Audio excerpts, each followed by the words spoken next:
I was kind of out by myself in a whole new world that I didn't really know. It was a pivotal moment for me because I learned a lot. I learned a lot about myself. I learned a lot about what I wanted, and I didn't give up. You got to find your way. Choose not to live in a world of filters. Realize your mistakes. Set the foundation for your success. Get some wins. Knucklehead Podcast. Welcome to another edition of Knucklehead Podcast. You got with you today the Knucklehead Steven. And I always want to tread lightly into topics that pertain to doing things properly with folks who think properly and very structured the way that accountants do. So I love that we have a courageous entrepreneur, kind of a butt kicker out in the industry, if you really want to be honest with you. I met her about a month ago. And what's interesting is Miss Jami Johnson of PJ&S Company, CPAs here in Dallas. I'm excited to have her on the show, but I'm excited to talk to somebody who's an entrepreneur and an accountant. They can think outside the box and they can keep things structured and not go crazy and want to kick you in the head for not having things organized, or at least I'm assuming, unless you've probably encountered that from time to time with other entrepreneurs, haven't you, Jami? Yeah, most definitely. Well, welcome to the show. It's nice to have you here. Yeah, it's great to be here. It's been an honor and a privilege for you to ask us, and we're ready to jump in and get those answers for the entrepreneurs, help add value out there. Yeah, so it's interesting with Knucklehead, a name like Knucklehead, even there's a lot of opportunities for growth, right? So there's a lot of opportunities where folks, such as myself, they didn't have it quite figured out on the front end, but what they did is they possessed this drive, this ambition to go out and get some things going. However, in today's corporate world, what ends up happening is in the world of HR, for instance, there's boxes for folks to stay in, right? They call them lanes or departments. And in sales, when you're out there hooking and jabbing, trying to essentially forecast how folks respond emotionally and what the persona is and how to use nonverbal communication to position it the right way and add value, it becomes a little bit of a battlefield. And when you come back home or when you come back to your office and you're having to deal with some other folks, sometimes emotions run high. And really the genesis of Knucklehead is not getting along properly with folks in HR as a sales leader. And what that did is it just led to a series of uncomfortable conversations. And sure enough, I made the mistake one time of coming back to the office and texting my wife exactly how I felt about somebody in HR. Well, it turns out that I was actually texting that person in HR. Oops. So that's called a Knucklehead moment. And honestly, I don't think that my story is all that unique. I think there's a lot of folks that live in today's world, even somebody like you who's in the accounting and kind of structured, organized space to help mitigate against risk for entrepreneurs who are out there just from a financial liability standpoint. And I'm interested, what's your experience been as an entrepreneur and somebody who's used to structure? How do you deal with folks who like to color outside the lines? Well, I think, like you said, like accounting, you have boxes and you want to stay in it. And I think the fact that we're entrepreneurs and accounting, accountants, CPAs at the same time. Yeah, I mean, I kind of can't live in a box. And our team and the other two women that own this business with me, we don't stay in the box well. And I think that's what's kind of forced us to get out and to create something that we had envisioned for us. And we have moments where, it's like kind of self-reflection and reflection of the company and direction of the company and kind of pivoting those moments and gaining momentum to go in a different direction and to innovate, because innovation is not found within a box, right? I mean, we just see ourselves as being able to add so much more value to the entrepreneur, and just from a very, very different perspective. Sometimes as entrepreneurs, it's like there's all these things out there. There's life coaches. There's, you have your CPAs, you have your bookkeepers, and you have all these components. And we kind of take all of those components and wrap it up. And we've kind of, we led with compliance for the first couple of years of our firm, and we actually got the ability to really think outside the box for our clients and save them thousands of dollars in taxes and not have to worry, and just got them to a much different place, a much more freeing place financially. And it was fun for us to think outside of the box and to be outside of the box and not just pass our ideas up the chain or whatever, but be the change, right? And so so it's our passion and it's our drive to really add value to those small and mid-sized business owners, that are taking the chance and pushing them to different levels and pivoting their businesses in different ways, and, getting them to think outside of the box and to think about us outside of the box. So it's definitely more of a partnership than it is, this is your job, we're siloed out, and this is our job. But we really are able to push each other in different ways. And the result is so much better. It's so much more clear. It's so much more rewarding. I mean, your peace of mind, I don't care what you do, is worth something.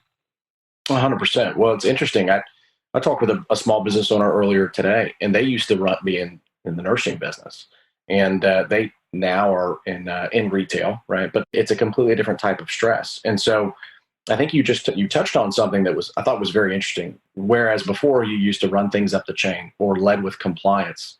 I'm interested. Was there a particular set of circumstances, or was there a story that kind of comes to mind that motivated you or inspired you to say, you know what? I mean, yes, we're going to stay within compliance, but we can't lead with compliance anymore. We have to relate because we're people.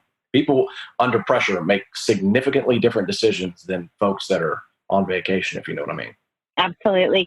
No, we, like I said, we had a couple cases where we were able to really strategize, and kind of where we found those is kind of in the buy-sell market, right? And people buying business, people selling businesses. That's kind of where that freedom, I find that when you give people freedom, you give entrepreneurs freedom, the people that work for us, when we give them freedom, it's amazing the results that you get, right? Because when you help them organize their thoughts, you give them opportunity. It's amazing the result you get, as opposed to, I'm going to give you this and it's going to stay in the box and this is the result I'm going to get. I don't want the box result. I want a possibility outside of the box. And, so looking at that, one particular client comes to mind where truthfully, the prior CPA jacked it up. I mean, jacked it up. And we hold on for a second. That doesn't happen. Yeah. CPAs aren't allowed to make mistakes. This is Knucklehead Podcast, but we're also, rooted in reality and the fact that accountants don't make mistakes, don't they? Oh, we do. I hate to tell you, we're human. We are not robots that are perfect. And I don't think it was ever intentional, but I mean, it was a big mess, and you're just looking at it. But it's the ability to kind of look back and go, oh my goodness, if we would have done here, if we would have elected this here, or we would have done this here, or we would have restructured this, or, we would have been able to save them, another $300,000 in taxes. So you see the opportunity and where the opportunities were missed. I'll be honest, and when those opportunities, I was still in high school, middle school. So in that particular case, but being able to see that, and your heart almost hurts because you're passionate for them to have the value. And it's so funny because whenever you get in those buy-sell conversations or anything, people have, especially somebody selling their business, oh my gosh, they look at it and they're like, but you don't understand what I built. But see, the buyer doesn't care that you came in every Saturday and worked 3 to 8. They don't care. They care about what you built. And even if that potential is there, they're not buying the potential per se. They're buying what you didn't basically develop, right? There's a value conversation there. Absolutely. Whenever you start to have value is not so much about what you think, it's about how it's perceived especially whenever you're talking to a buyer. So for us, we're we need to get really strategic and really purposeful in what we do and how we do it. If somebody has their business, maybe they want to sell it in 5 years. I don't know, but what does that look like? But what do they want to sell it for 5 years for? Maybe we're not even half of that value. Maybe that's something we need to work towards, because every entrepreneur's story, business, life is so different. And life changes every day, right? So getting clear on where we've been and where we're going is something, and taking those financials and weaving those in. Anytime that you sit there and you walk through a financial, it's boring. It's boring for me sometimes. It's not fun, as opposed to overwhelming somebody and basically them getting no value out of your conversation, even though you gave them all the value and you did all their books or you did their whole tax return. At the end of the day, they're kind of just tell me what I owe. What does that mean for me? That's what they want, as opposed to taking every month and picking out a piece of value and showing and saying, listen, this is what we're going to work on. You're not in line with industry standards. You're not, let's talk about a couple pieces and how do we get here? And really forcing them to think about what they want and how they're going to get there. And that's the piece that nobody, if you've got a life coach, they don't really know anything about the finances. Even if you have a lawyer, they may ask you some of those questions, but, you kind of always assume that somebody else is taking care of it, right? Yeah. Everybody always assumes that it is being taken care of. But really, that's where you have so many holes. And so we really are trying to plug up those holes and be really goal-oriented and be vision-oriented and strategizing them to get there versus assuming. Have you ever asked yourself why you haven't started a podcast? Well, I already know the reason. So do you. You don't feel like you're tech savvy. You don't feel like you got your message wired tight. And quite frankly, it's all this mystification going on. Quite frankly, our process helps to demystify that. We're push button for podcasts. We're Knucklehead. Why Knucklehead? Well, we lead with the fact that you don't know what you're doing. We do. We've been there. We've actually been in your shoes. We take your spoken voice. We literally give a human voice to your website.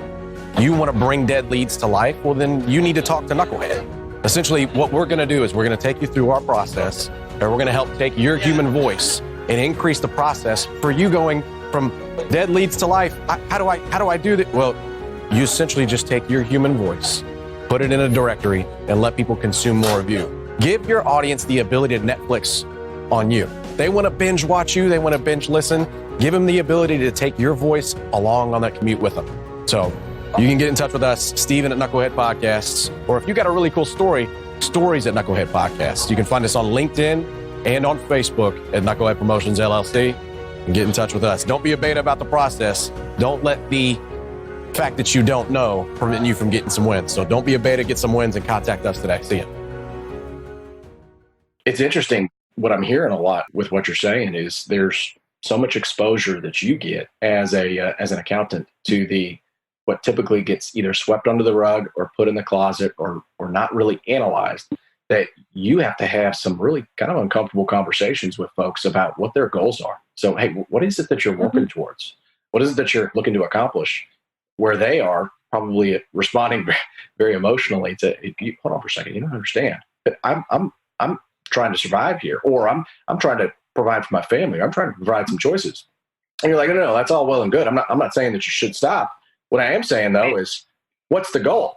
Like what specifically are you looking to accomplish here? If that's not defined, it actually starts to shed light. It was interesting. I had a conversation yesterday about turning on the light and watching the cockroaches scatter, and how that is almost figuratively, it's almost describing the conversation that you had whenever you're talking to somebody about what their goals are.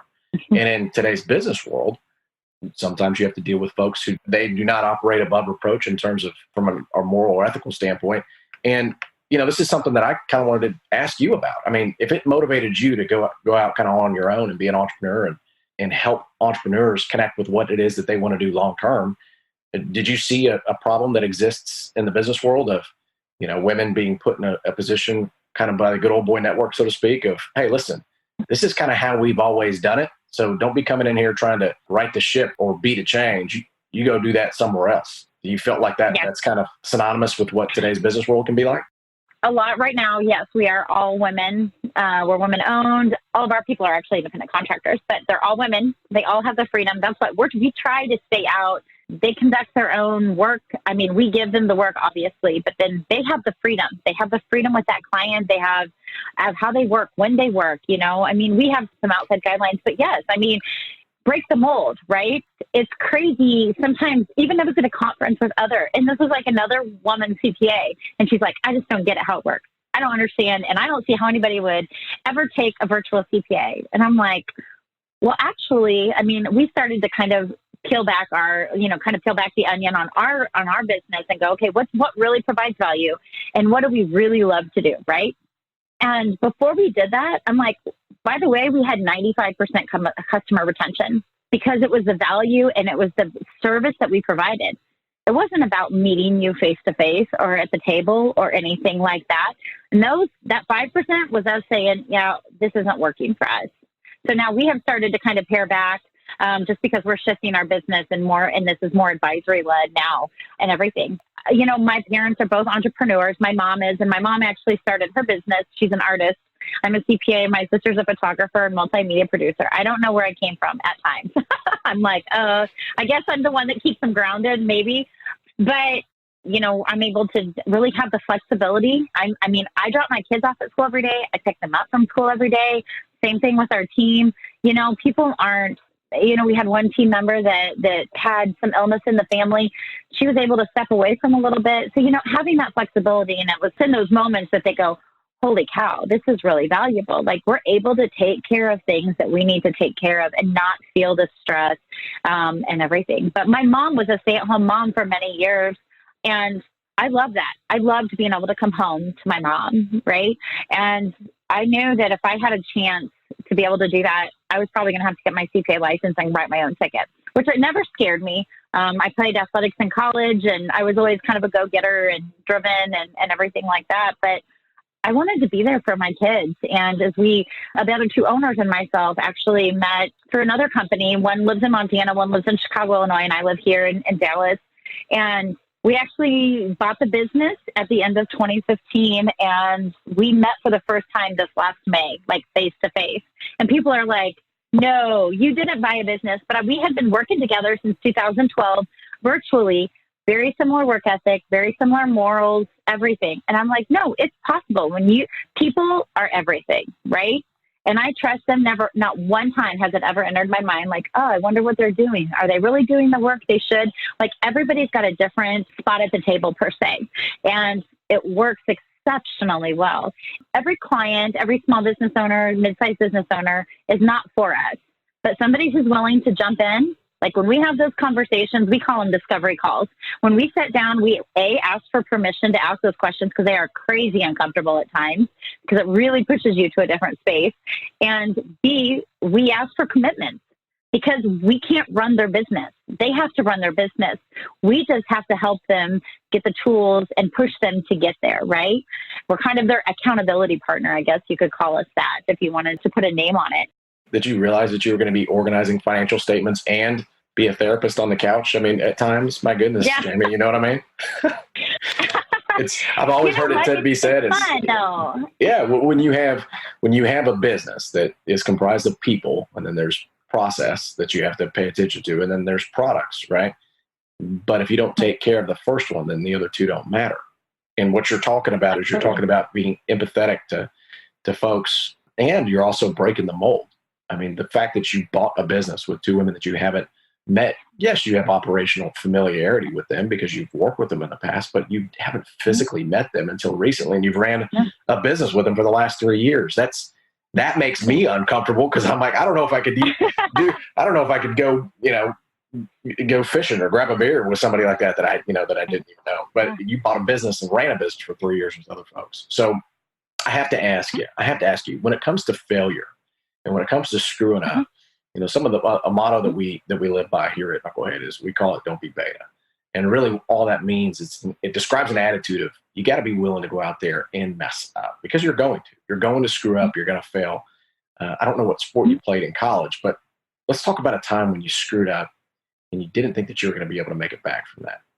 Oh gosh, just kind of from an overarching umbrella perspective. There's some scary times. It is when you're a virtual CPA. It's funny because your boundaries are endless, but it's also really hard to really target in everybody who you want to get to. Okay. Like for instance, so, that fear of failure, it always kind of lurks in the back of your head and you always worry. I know there was one time that I really wanted in tax, love tax. I know that's super weird and kind of weird, and everything, but I love tax, but I had no experience in it. And I jumped in and took this, it was actually before we bought the business and it was, many years ago, but I was like, I'm going to do this. And I was very upfront. I was very transparent. Like, I don't have tax experience, but I have tax knowledge and I love it. And, it was more like individual taxes. And I'm like, I got to get my experience. So I got to go out there and I got to try. Right.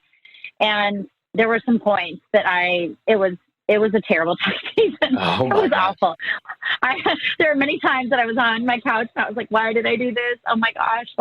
And the fear of thinking that you were screwing somebody's personal situation. You know what I mean? Messing with messing with their finances. It was very, but I kind of just dug my heels in and thought, dang it. And I know I wasn't pushing things out like they wanted me to push things out, but I was pushing things out as fast as I felt comfortable. And I really stayed in that. And I was like, they can be mad at me and they can not want me next season and everything. I have to do what I'm comfortable with. I have to stay within my boundaries and not feel like I'm screwing up somebody's, personal well-being and everything financially. My palms are sweaty just listening to you talk about that, because I'm like, you're out there on the edge of what every entrepreneur is almost scared to death of. And that is, you said the three-letter word. And then it's also synonymous with the three-letter agency that can really come after your MONEY, if you know what I mean. Yeah. That's a tough situation to be in. So you sat in the awkwardness, and I love how you described it. You said that you that fear of failure almost sits in the back of your mind. And I think it's there not as a boogeyman, but really as just a reminder that if you decide to take the easy road out, there is essentially one accountable party here. And you're deciding to kind of lean into that uncomfortableness. I don't know if that comes from your athletic background or the fact that you come from entrepreneurs, but that's admirable that you would do that, Jami. I learned so much. And I think that's the biggest thing we can get from failures is like, what are we going to learn?